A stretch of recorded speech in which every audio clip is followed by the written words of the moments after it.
friends, it is time for another Let's Chat video. I wanted to make this video because I want to catch up with you because there's been so many things going on behind the scenes that I have not told you guys about. So I've been wrestling with the Lord a lot in the last few months in terms of my business, which totally affects you guys as well. So I wanted to bring you into what's been happening. It's going to be a really honest video and life update. So I hope you'll join me as I unfold the story of what's been kind of happening over the last few months. So I've been wrestling a lot just with my business and YouTube and just what should I be doing? And I'm normally a go-getter. I'm an ideas person. I always have lots of ideas. And when I know what the Lord is leading me to, I tend to go after it with my whole heart. I've had so many ideas of what to do, what resources to create for you guys and for others on my mind, and I just have been very unsure of where to go and what to do and what to choose. And I would have an idea and I'd be really excited about it, and then I'd look more into it and do some market research, and it's like the market is so saturated. I'm just gonna get lost in the noise. So what do I do?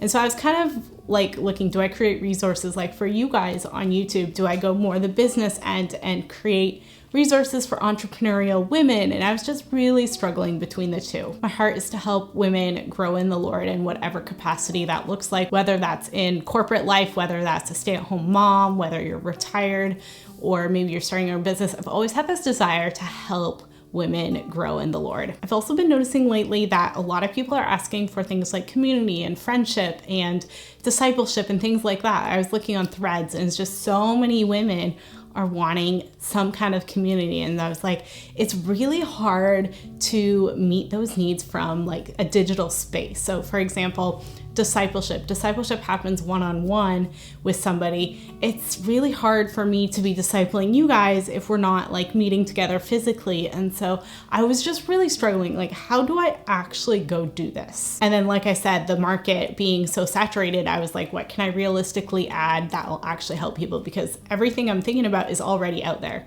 You can just Google away and it'll be there. And then it's like, well, how can I differentiate myself? And what is it that the Lord really wants me to do in my business? I took January off from my business, except for Crokinole and YouTube, just to seek the Lord and to see what He wanted from me. I mentioned this in a previous video. I started learning French again, and I got really excited about learning another language again. I love languages. I love learning languages and culture and what makes people people. Going back to learn French again, like I used to be able to have a conversation with somebody, but I can't anymore. But just thinking about languages again, it just made me think about how many cultures around the world, how many Christians, other believers, our brothers and sisters around the world maybe don't really know English very well. Maybe some of you guys, I'm not sure, don't know English as well, and you don't have as many resources in your language. And I started thinking about that, and that really started to grab my heart. That's when the Lord really started to open my heart to the needs of global discipleship and just increased my awareness, if I can say it like that, towards missions again. I love missions. I've always had a heart for missions. The Lord just growing that desire even more in my heart. In January, I took some time to also reflect on why I started my business. There were many reasons why I started my business. One of them being so that I could increase finances, not just for Stephen and I, but also to support other missionaries. I've had several friends who have been just trying to raise support to go to the mission field, and it's taken years for them. And I'm like, I would love to be able to support them like more financially, because I just believe so much in what they're doing and in missions, and I want to support them.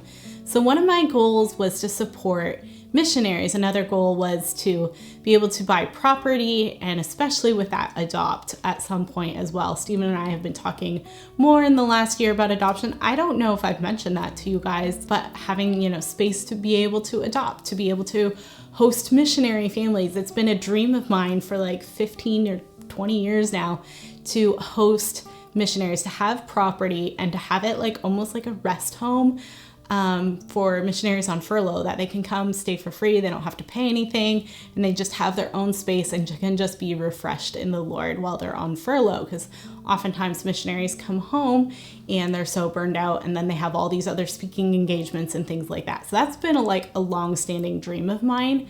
And so I would love to be able to buy property for that and have that for missionaries. And as this desire for like missions started growing in my heart, I felt like it started to compete with just my desire to grow my business financially as well, for all the different reasons I just shared. And I really felt torn between the two. Which brings me to this past week. This past week was a really rough week, just in terms of crying out to the Lord for direction and trying to know what he wanted from me. And I kind of, at this point, like early February, kind of lost purpose and direction in my business. I wanted to go more into full-time ministry and missions. But then I still had this desire to grow my business, to be more, if I can say this, financially stable, which, by the way, there is no such thing as financially stable because all of the money in the world is the Lord's and he is in full control. So, it's trusting the Lord. But in my mind, it was like the financial stability of being able to save for a down payment someday here in California and have a home and be able to adopt and host and all these different dreams that I had, supporting missionaries. And that began to compete with the desire to go full-time into ministry. And I was really torn. I spent a lot of time crying out to the Lord. I spent a lot of time crying. I think I really knew where the Lord was leading me and I just didn't want to accept it. I'm not going to say I'm a Jonah, but I'm a Jonah. Yeah, and just that tension between, if I choose missions, I have to say no to this. If I choose the business side, then I say no to missions in the way that I was thinking as well. So as I began thinking about this last week, like even more deeply, I began to think of 2003. That's when the Lord really started to open my eyes up to the need for missions. And there were missionaries that I knew that went to the Moy tribe in Indonesia, and they really, the Lord really stirred my heart towards missions at that time. And as I reflected on that, just my heart's desire just became so strong. It became so much stronger, and I really wrestled even more because I was still clinging on to this idea of why I had started my business in the first place and that I wanted all these things. These were real, genuine desires, but so was missions. So yeah, that was kind of the struggle. Last week, Friday, like a week from when this video is going out, I was just wrestling with the Lord specifically, and I opened up to Isaiah 58. Isaiah 58 has been a passage the Lord has brought to me over many times over the last probably 10 to 15 years, just as I've been seeking him in terms of missions in the mission field and things like that. That was Romania. And it was, the Lord had really brought it to me when I was at Bible school. And I'm not going to say it's God's promise to me because it's not God's promise to me. It's for the Israelites. But just that whole idea of building the ancient ruins and fortifying and essentially discipleship, equipping people in the Lord. And that was my heart's desire. And so I was like, okay, Lord, what do you want me to do? I'm willing to do whatever you want me to do.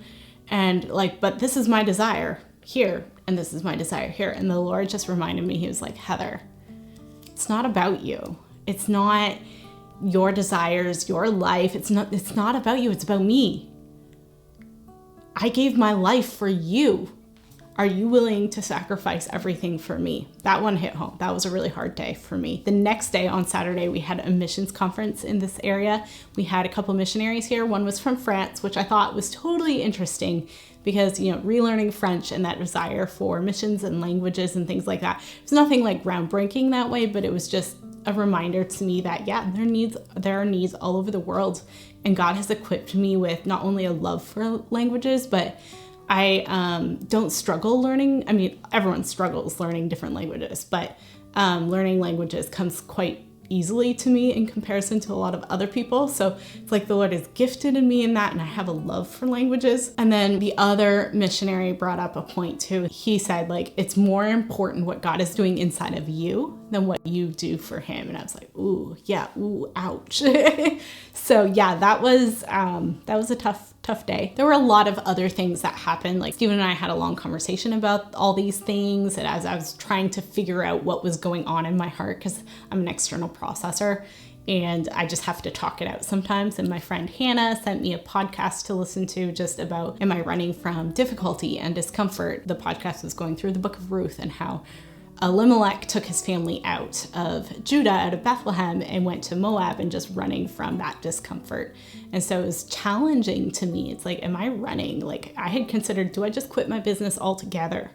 Do I just go and farm? Because I love farming. Farming is what I'm used to. I'm comfortable in farming. I know what I'm doing. Do I just quit my business altogether and just go farm? And the Lord was like, no, Heather, that's not, no.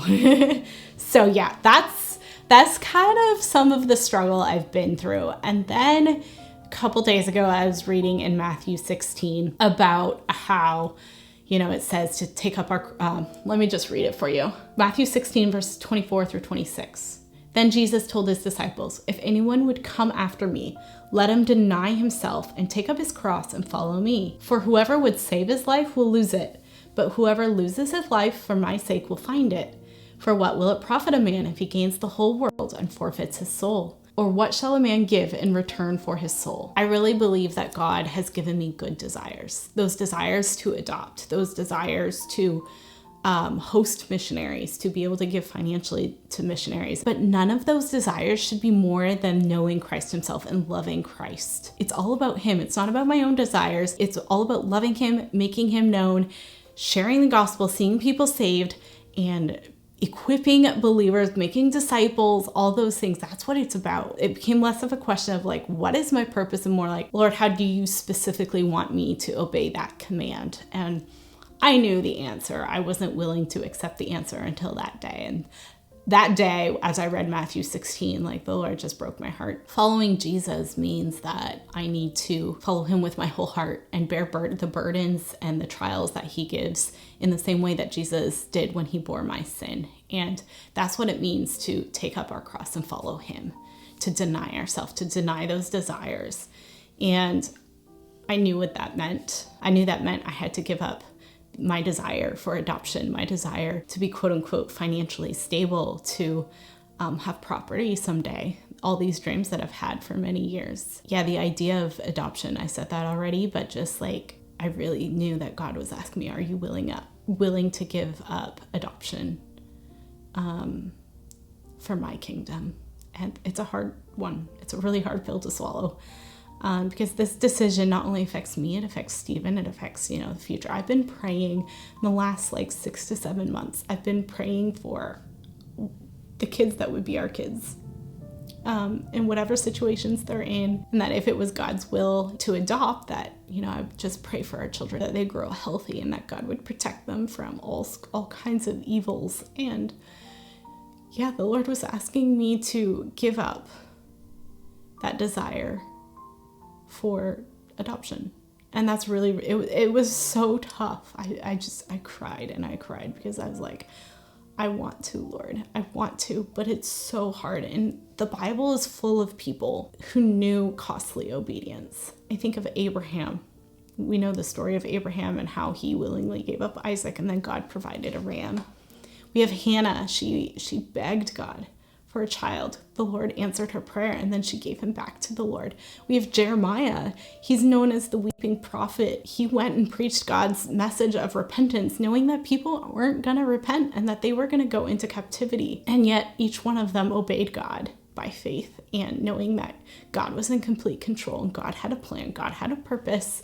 And I was thinking the other day that these were real people with real lives, with real hopes and dreams, with real emotions.